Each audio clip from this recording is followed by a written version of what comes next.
A message from Muad'Dib about the 7th of July 2005. Dear viewer, I hope this finds you well, in good spirit and having a good day. Regarding the 7/7/2005 terrorist attacks in London, let us look at the facts and see what we were told and compare them.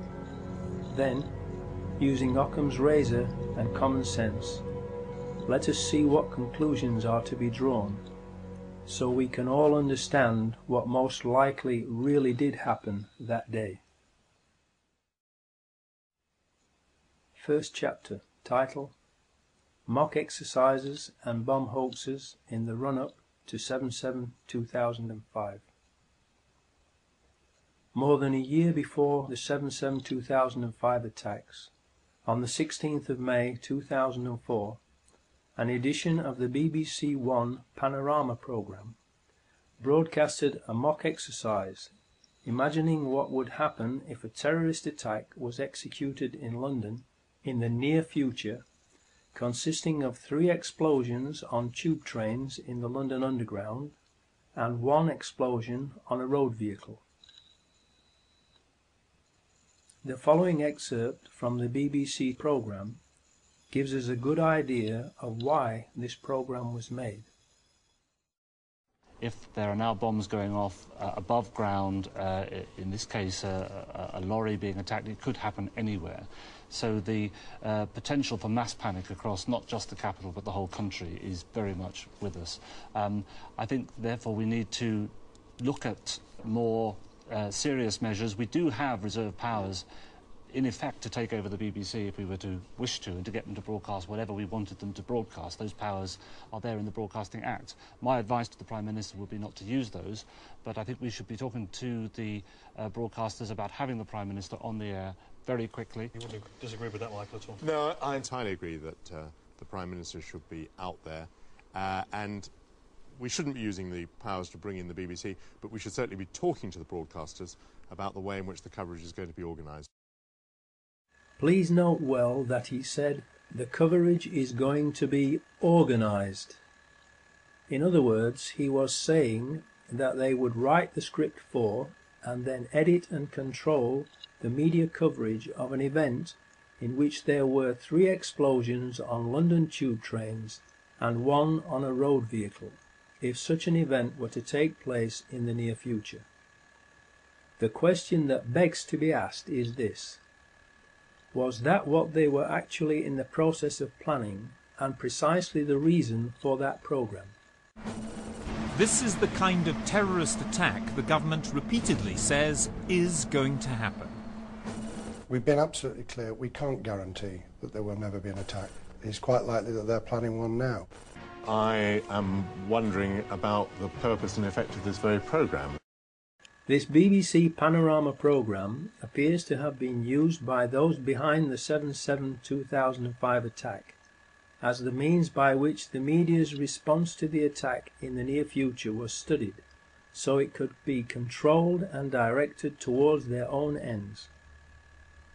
Mr. Price plays the bad cop and issues the threat of taking over control of the BBC, and then Mr. Portillo plays the good cop and says that there is no need to do that as long as the BBC behaves itself and broadcasts whatever they want them to.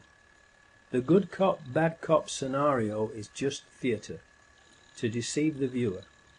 The reality is that the BBC is a government propaganda machine and is already, and always has been, controlled and used by the government. The headlines at 9 o'clock. In the past hour, there have been 3 major explosions on the London Underground. The first occurred at 8:10 on the Piccadilly line between Knightsbridge and Hyde Park Corner. The second at 8:16 on the Central line between Tottenham Court Road and Oxford Circus.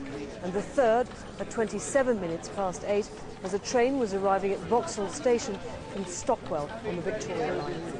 Emergency services have been called to all three scenes. There are no reports available yet on the number of casualties, and the police have said that it's too early to identify a possible cause.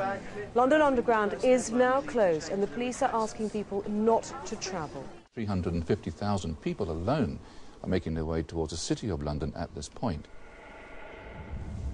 And if the access overload system has been triggered and they can't get onto their mobile telephones, this will have profound implications for them, the next of kin. We can now confirm that a tanker carrying chlorine has exploded at the junction of Shoreditch High Street and Commercial Street. Chlorine is extremely toxic in this form, and the police are issuing express warnings to people to stay indoors, close windows and remain there until the all clear is given. In the days leading up to 7/7/2005, there were hoax bomb scares in Nottingham and Sheffield. Were these false alarm hoaxes meant not only to cause panic and confusion, but also to lull everyone into a false sense of security and into thinking that the initial reports in London on 7/7/2005 would also be false alarm hoaxes, so people would ignore them until it was too late? Second chapter title: Peter Power, Dupe or Accomplice? Then, on 7/7/2005, we were told on TV by Peter Power of Visor Consultants that they, and the private company employing them, who helped choose the scenario for it, were running a mock terrorist drill in the London Underground, with practically the same scenario as what actually really happened on that day. In other words, the actual mock anti-terror drill that the BBC Panorama programme of May 2004 had outlined had been chosen by Visor's client to be carried out on the very same day that 4 Muslim suicide bombers also chose the same scenarios that Visor's client had chosen for the mock drill, causing real and devastating explosions on 3 London tube trains and 1 road vehicle. Please think about that unbelievable set of coincidences for a few seconds, to let the implications of it sink in. Then, please ask yourself, what are the odds against all of that happening by chance?